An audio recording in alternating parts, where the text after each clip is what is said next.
Hello guys and welcome back to this channel, where today guys I will be showing you how to set up triggers in Zendesk. So guys, the first thing that you actually need to do is go to the Zendesk official website and you'll be greeted by a screen looking similar to this one.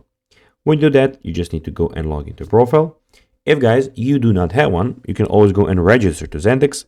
But guys, if you do not know how to do that, you can always go to our YouTube channel where we have plenty of how to Zendesk videos where you can see how you can do this.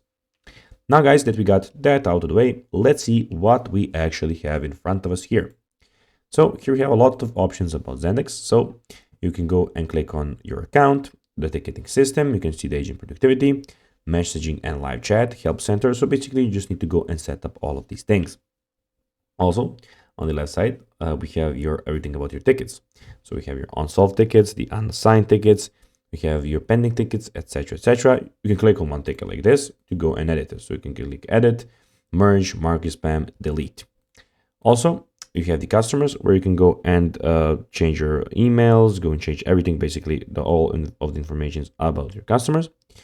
And here we have your organizations and the reporting where you can go and see the Zendesk support, guide, talk, and chat. Also in the top right corner, we have, as you can see, you can go view profile, product updates, get help, support help center, keyboard shortcuts, give feedback about privacy policy, and the sign out option.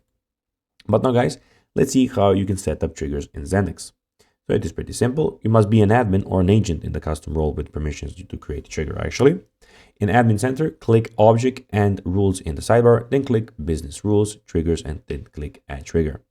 So to do that, you just need to be in the admin bar. So guys, that is everything for this video. I hope that you found it informative. If you did, don't forget to like this video, share it, subscribe to the channel, put the notifications on, and I'll be seeing you in the next video. Bye guys.